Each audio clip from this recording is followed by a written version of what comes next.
ఒక బాధ్యత కలిగిన నాయకులుగా చూపిద్దామంటవా?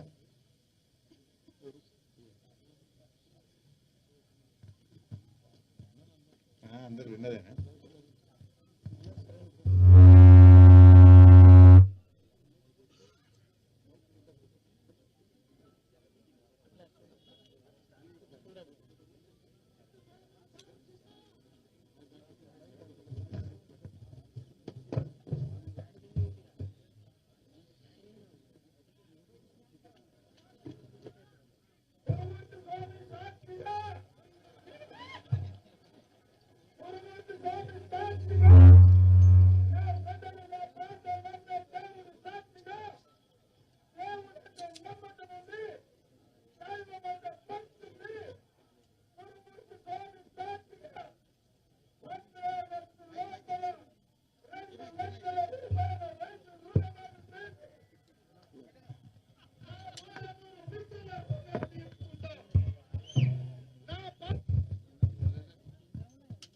మొదలెట్టరా?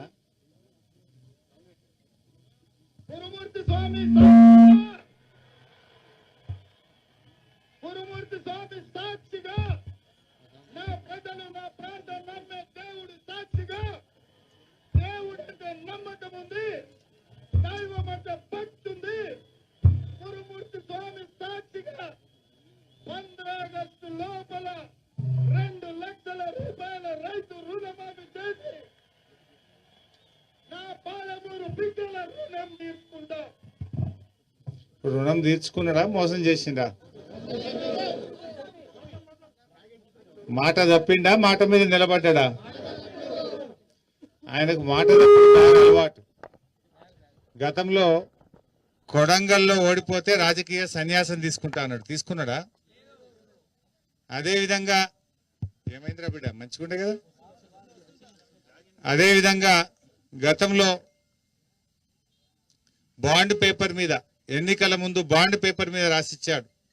100 రోజుల్లో 6 గ్యారంటీలు అమలు చేస్తా అని బాండ్ పేపర్ మీద రాసిచ్చాడు. మాట మీద నిలబడ్డా?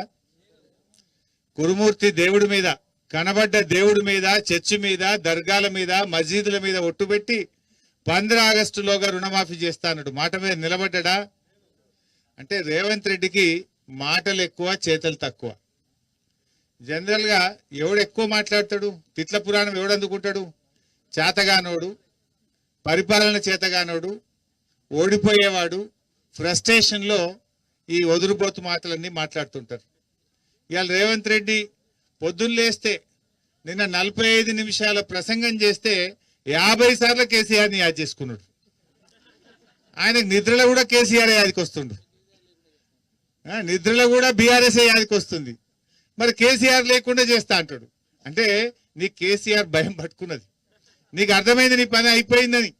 ప్రజలందరూ కేసీఆర్ అన్నా యాడున్నావు అంటుండ్రు, ప్రజలు కేసీఆర్ ను యాడ్ చేసుకుంటుండ్రు.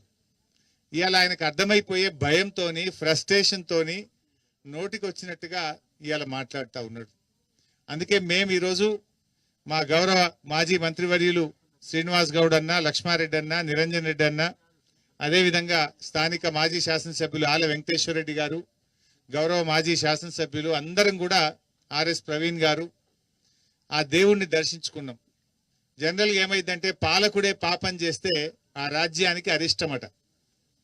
పాలకుడు పాపం చేస్తే, పాలకుడు దేవుడి మీద ఒట్టుపెట్టి మాట తప్పితే ఆ ప్రాంతానికి నష్టం జరుగుతుంది.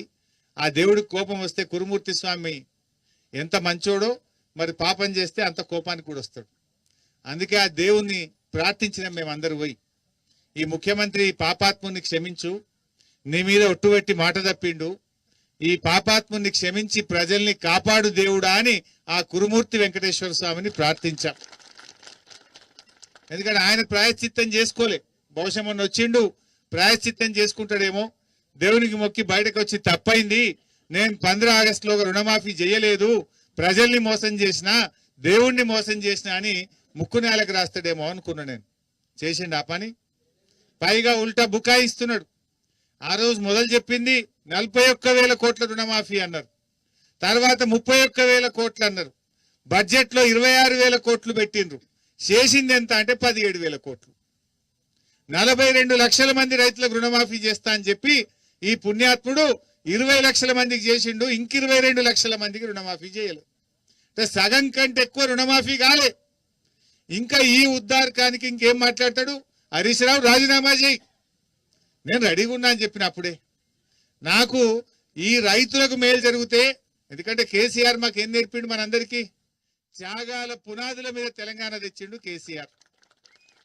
కేసీఆర్ గారు గడ్డి పోచల్లాగా ఎమ్మెల్యే పదవిని, ఎంపీ పదవిని, కేంద్ర మంత్రి పదవిని రాజీనామా చేసి ప్రాణత్యాగానికి సిద్ధపడి తెలంగాణ తెచ్చిన నాయకుడు కేసీఆర్.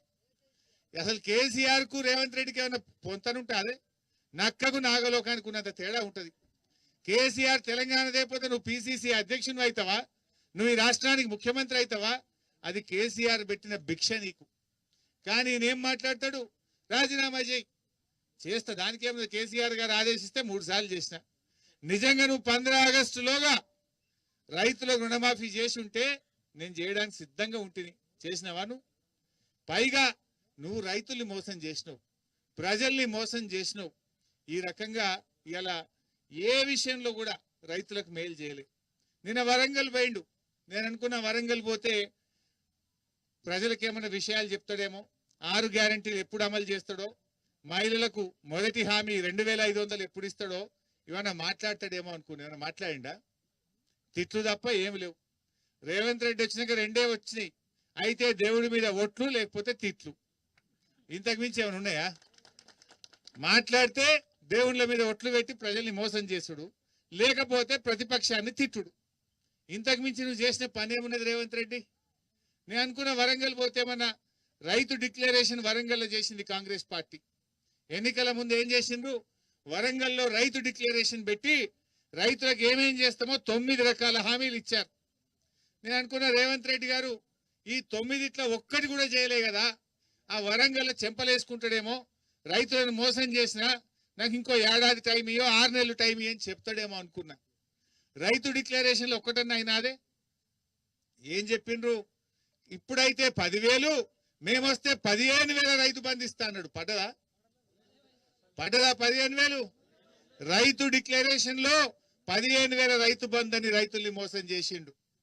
రైతు డిక్లరేషన్ లో అన్ని రకాల పంటలకు 500 బోనస్ అన్నాడు. బోనస్ మోసం చేసిండు. మొదటి సంతకం రుణమాఫీ మీద చేస్తా, రైతులందరికీ రుణమాఫీ చేస్తా అన్నాడు. సగం మందికి కూడా చేయలే. కౌలు రైతులకు ఎకరానికి 15,000 ఇస్తా అన్నాడు. ఒక్క రైతుకు కూడా రూపాయి ఇయ్యలే. రైతు కూలీలకు 12,000 ఇస్తా అన్నాడు.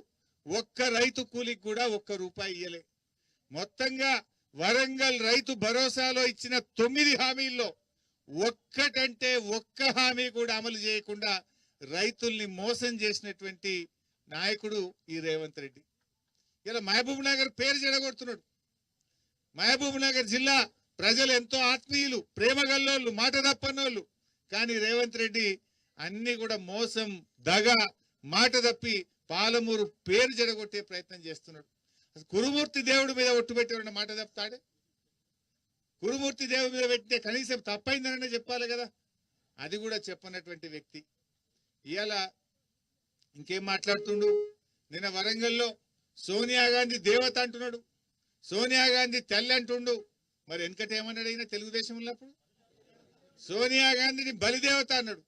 నీ నోటికి మొక్కాలే. ఏ రోటికాడ పాట పాడతావు నువ్వు, ఏ ఎండకా గొడుగు పడతావు నువ్వు. అందులో ఉంటే బలిదేవత అంటావు, ఇళ్ళకి వస్తే దేవత అంటావు, రేపు ఇంకో దాంట్లో పోతే ఇంకేమంటావు నువ్వు. అంటే మాట తప్పుడే ఆయన డిఎన్ఏలో ఉన్నది, అబద్ధాలు ఆడడమే ఆయన డిఎన్ఏలో ఉన్నది, మోసం చేయడమే ఆయన డిఎన్ఏలో ఉన్నది. ఏ విషయంలో మాట మీద నిలబడ్డాడు నేను అడుగుతా ఉన్నా. ఇలా ప్రజలను దగా చేయడం, ప్రతిపక్షం మీద పగబట్టడం, ఇదే ఆయన ఎజెండా. ప్రతిపక్షం మీద పగ, ప్రజలకు దగ. ఇంతకు మించి ఏమైనా చేసినవా? 6 గ్యారంటీలు అమలైనాయే. మొదటి గ్యారంటీ మహిళలకు 2500 ఇచ్చిండా? నిన్న మాట్లాడుతుండి ఇంకా ఏం తక్కువైంది? మేము కాంగ్రెస్ పార్టీ అధికారంలోకి వచ్చినాక ఎవరు ఏమి కోల్పోలేదు అని రేవంత్ రెడ్డి మాట్లాడుతుండు. కోల్పోయినామా లేదా? రేవంత్ రెడ్డి వచ్చినాక రైతు బంధు కోల్పోయినామా లేదా? యాక్చువల్ గా ఆ ఒక్కసారి వచ్చింది కూడా మనము ఎలక్షన్లప్పుడు విడుదల చేసిన డబ్బులే. మా నిరంజన్ అన్న వ్యవసాయ శాఖ మంత్రిగా కేసీఆర్ గారు ముఖ్యమంత్రిగా విడుదల చేసిన డబ్బులు. అప్పుడు ఎలక్షన్ కమిషన్ విలువై కంప్లైంట్ చేస్తే ఆగినాయి. గవే 5,000 పడ్డాయి. నువ్వు అయితే 15,000 ఇవ్వాలి కదా. అంటే నువ్వు వచ్చిన తర్వాత ప్రజలు రైతు బంధు కోల్పోయినరు, కేసీఆర్ కిట్ కోల్పోయినరు, న్యూట్రిషన్ కిట్ కోల్పోయినరు, బతుకమ్మ పండుగకు అక్క చెల్లెలు చీరలు కోల్పోయినరు, మా గొల్ల కుర్మలు 2వ దశ గొర్రెలు కోల్పోయినరు, బీసీ బంధు కోల్పోయినరు, మా దళిత సోదరులు దళిత బంధు కోల్పోయినరు. గిన్ని కదా కోల్పోయినాయి. మా చేపలు, మా ముదిరాజులు, మా గంగపుత్రులు, మా మత్స్యకారులకు గా చేపలు కూడా వేయకపోతేను. దాన్ని సగం కోసినావు, ఆ సగం కూడా చక్కగా వేయలేదు. ఎందుకే చేపలు సగమే వేస్తున్నావు? పోయిన తారీ 2 లక్షలు పోతే ఒక చెరువులు